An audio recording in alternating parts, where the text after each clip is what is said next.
Hey everyone, Sean O'Connor here from Macabre Daily. I was just telling the incredible Nicole Wolverton, author of A Misfortune of Lake Monsters, which we're going to be talking about today, amongst many, many things. But I was just telling Nicole that I'm wearing this sweater in honor of A Misfortune of Lake Monsters. I did not realize it was knitted, and that makes me like it even better. Oh, it's so cold. Look, I may be a little over my skis here.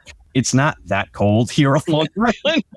I'm actually like, no, I'm going to wear it anyway. I really love it. But fall is my favorite time. I think it's the perfect time to go out and buy a spooky, incredible YA novel about a bunch of misfit teens that might be getting into some shenanigans.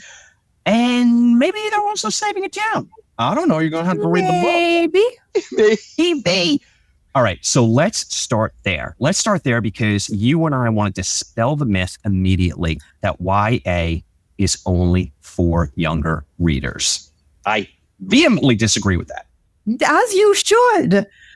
So one of the fun things about young adult lit is that half the readership is adult.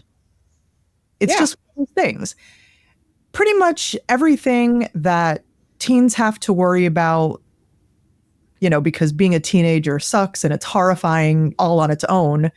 In some way, you deal with, the same questions as an adult, just maybe in a different way. Yeah. Yes. And, a YA novel is not less than an adult novel. No way. In some, like anybody who asks me, what makes the difference between, a YA and a horror novel or an adult novel, in some people's heads, they're like, oh, you have to dumb it down. You have to use, lesser vocabulary. You have to simplify the plot. And it's not that at all. Simply put, YA has teenaged protagonists. Oftentimes it's coming of age. And that can take the form of a lot of different things, but it doesn't always have to be that. No. It just has to deal with teenage concerns. I feel like it's so unfair because, myself and Shannon, we host the Simple Cuts podcast. So even though we are in love with literature, you also know that movies are our bag. And I think it's so unfair to YA literature that they get that those books get pigeonholed because no one does that. No one does that with movies. I mean, you could watch Friday the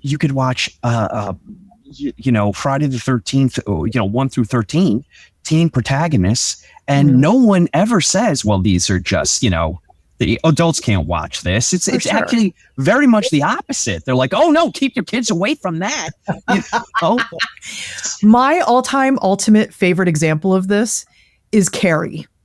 Thank you. Perfect 100%. Example. And you can't tell me it's not coming of age. No.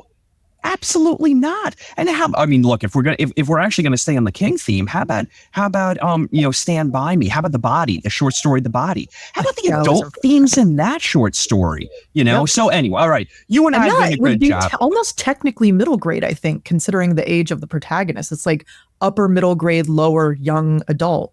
Couldn't agree more. You're absolutely right. But those adult themes are so present in that and what they go through and the heartbreak and the danger, So, yeah, sorry. We're dispelling that myth immediately. Get out of here. No one's really said that in about 2-3 years now, but I'm just kicking dirt up again. It's restarting it. But YA is having such an incredible moment because there's just so much incredible. There are so many fantastic books. Yours being one of them. Aww.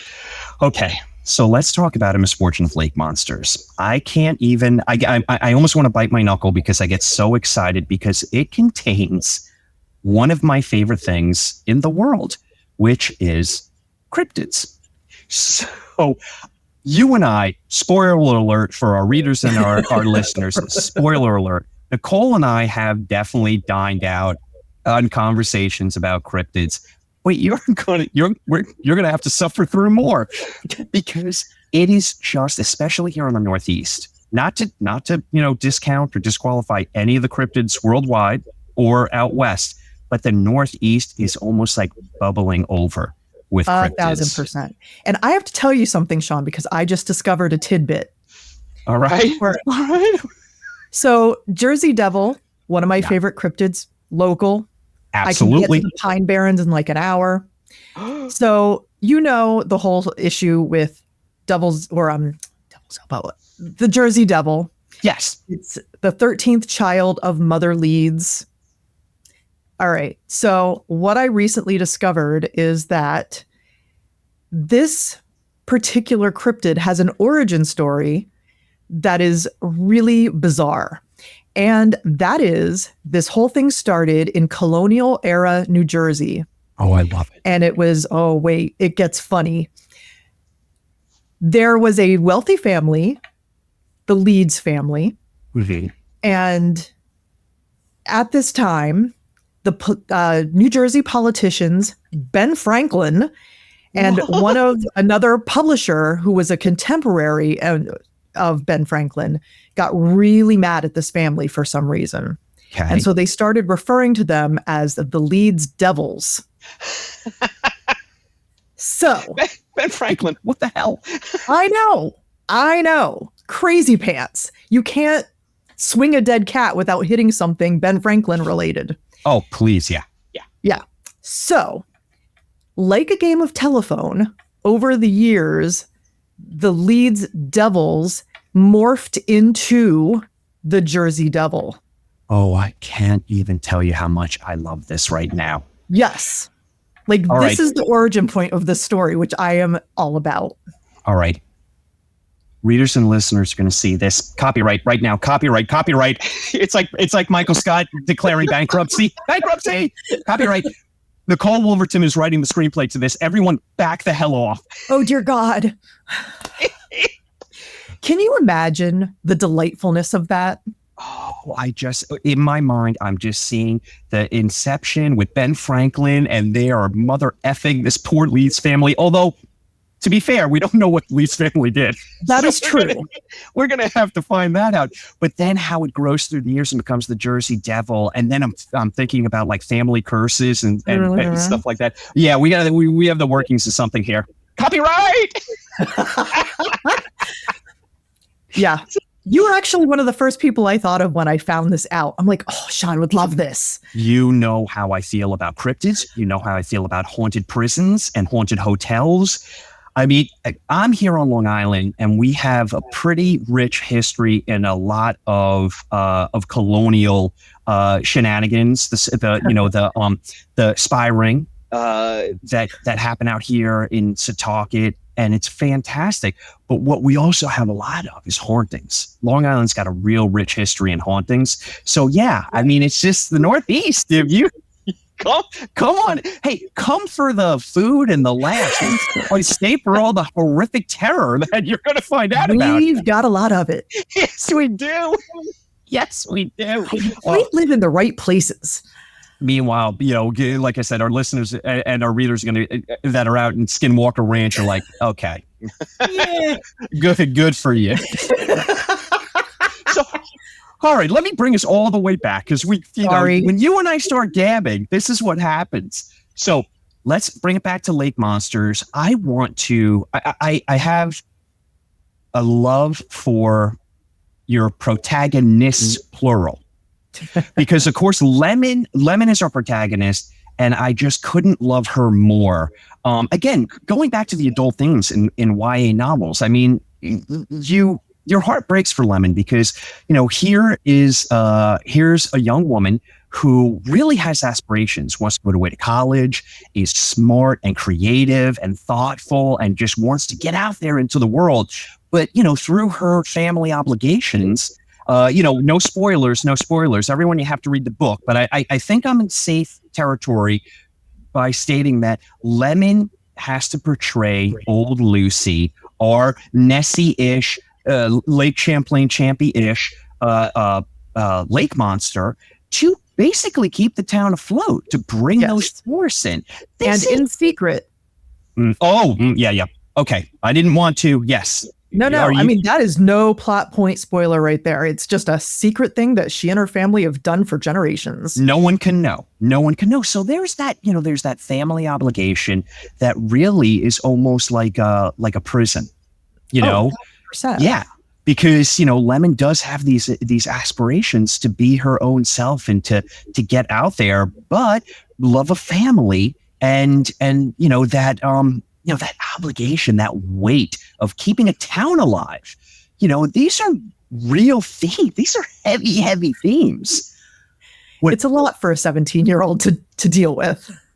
But here's where I am going to absolutely crush you with praise, because you balance those themes, that heaviness, those adult themes, which create rich drama, but you balance it so perfectly with humor and thrills and adventure. Oh my goodness. I mean, it's like if you are looking for every single component to a fantastic story that will grip you by the heart, make you cry a little bit, you're going to laugh your ass off, and you're also going to, you're going to be reading with one hand because you're going to be grabbing the chair with the other.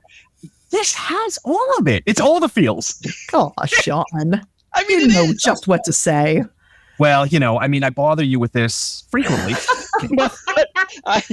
I would love to see, and no spoilers, but I would just love to see more of Devil's Elbow. I love the area. I love where it's set. I think it's rich with history, and it's rich with possible and impossible frights that become very real. You're not wrong. Oh my gosh. It's not even my birthday. I'm so excited. Happen.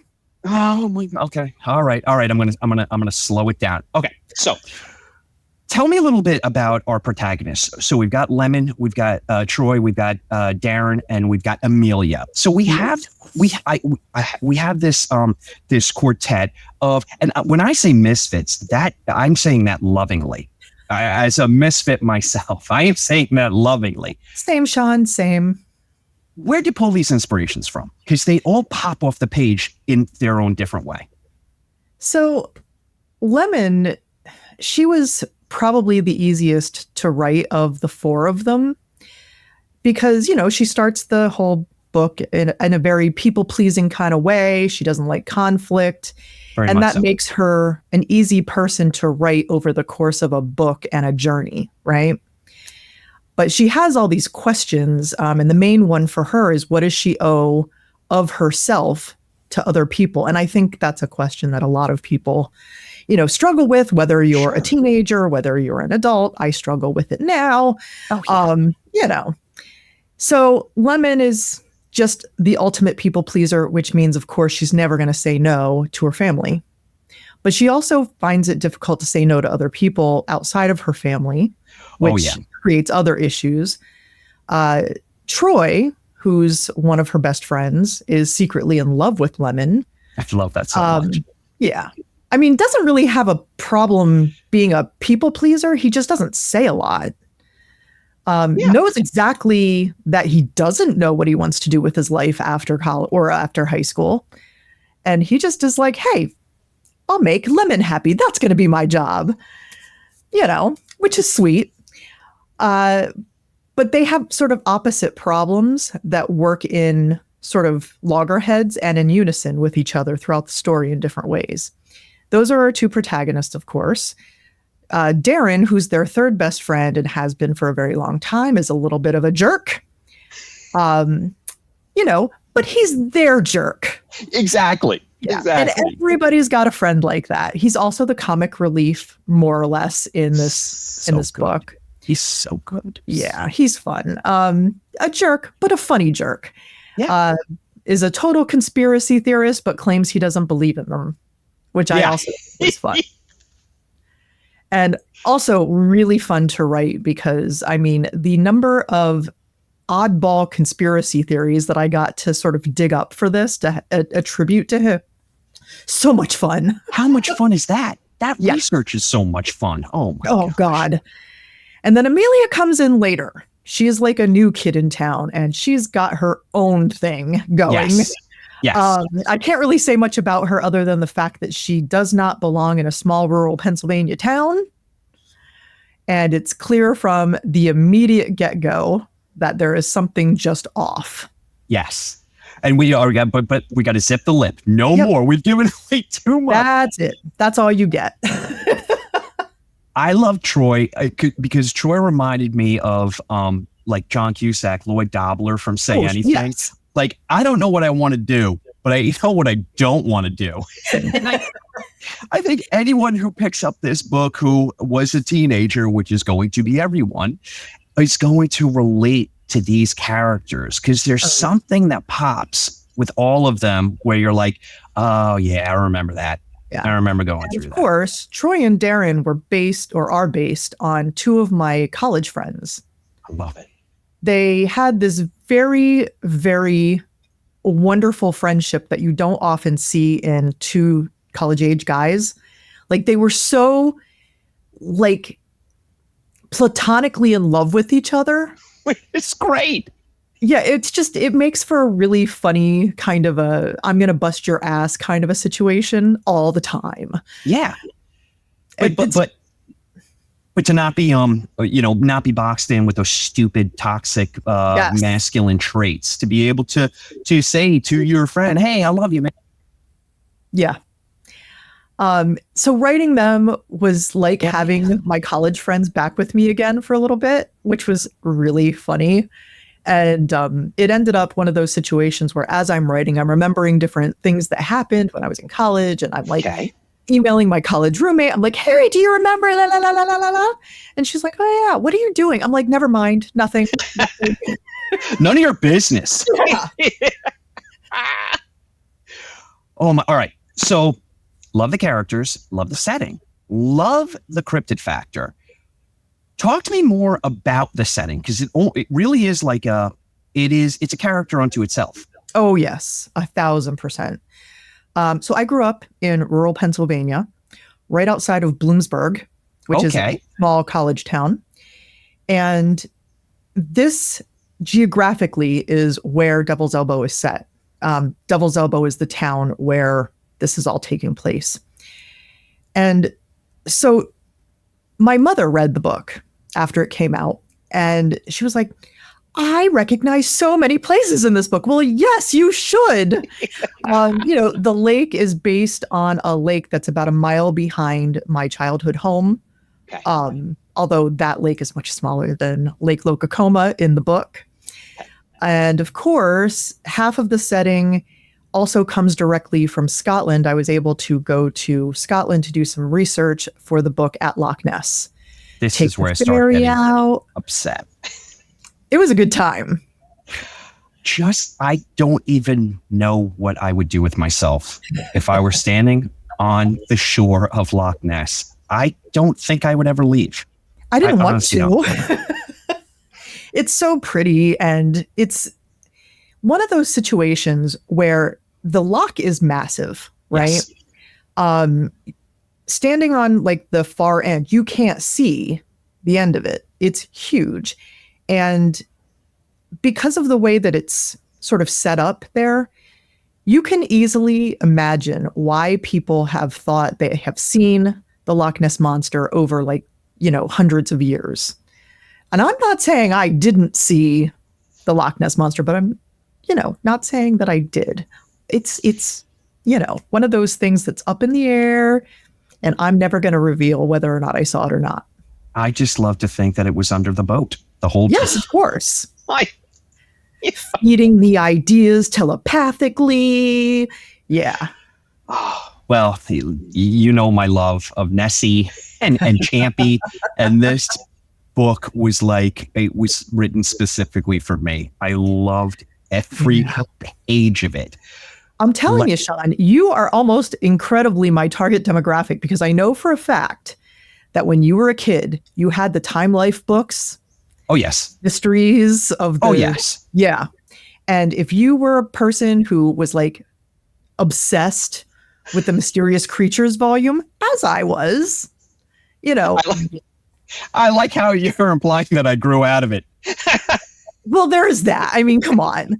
I think once you sort of get deep into those, they're with you forever. I was at this past weekend on Saturday, I was at an event in Lancaster, Pennsylvania, and there was a young girl. I mean, not young, but she was like probably in her late teens, who was talking to me about cryptids and all this other stuff.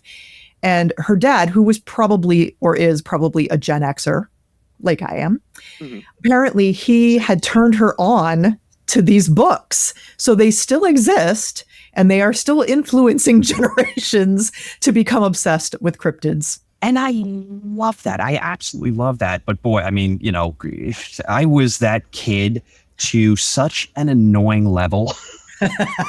I mean, I'm sure I had family members that avoided me at all functions because I would honestly be like, if Bigfoot and Loch Ness Monster were in a room together, you know who'd win? You know, and they're like, oh, this kid, come on already. You know, we grew up into fine, upstanding citizens, Sean. I think it's okay. Ish. Yeah, okay. We vote. Yes, we do. Oh, people, get out and vote. Get out and vote. And Register you know what to vote for. Don't turn in your mail-in ballot. Vote early. Whatever you can do. I'm leaving nothing to chance. Vote blue. You know, when we're leaving nothing to chance. Please vote blue. Oh my God. The Loch Ness Monster is a Democrat. I'm sure of it. Hells yeah. Oh yeah. Hi, you know, people, if you want like, I don't know, like monsters to be banned, you know, then don't vote blue. Because I guess that's next on the insanity list. They're like, Wolfman is trying to influence your children. You know, like, they're eating the Wolfman. They're eating the vampires. They're eating the werewolves. They're eating the monsters. And they're coming to get you. Oh, this is such... We could not write the craziness that's going on. Yeah. I know. Yeah. I know. I promise Matt from Macabre Daily that I will not turn every interview into a... Matt, you have my promise. November 5th, it'll be a different tune. Please. You know, either that or I'll be like, here I am reporting in from Dublin, Ireland. Yeah. Nice to talk to you all. Or prison. I mean, you know, I fully would expect to be imprisoned, and at least I'll be in good company. Exactly. I'll be like, is your toothbrush shiv sharp? I cannot get mine sharp. Let me tell you some secrets. Yeah. Could you help me out there? Oh my goodness. Okay, so anyway, my goodness, again, we take hard left turns. Okay, bringing it back. I need to ask you, give me a great watch along or read along for Misfortune of Lake Monsters. All right.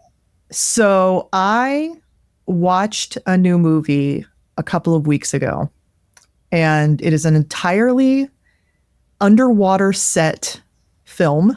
Okay. I'd never seen it before, never heard of it before. It was called The Deep House. Oh my goodness. The haunted house underwater. Yes.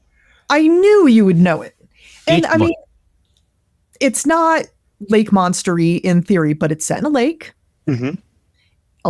Almost the entirety of it is set underwater.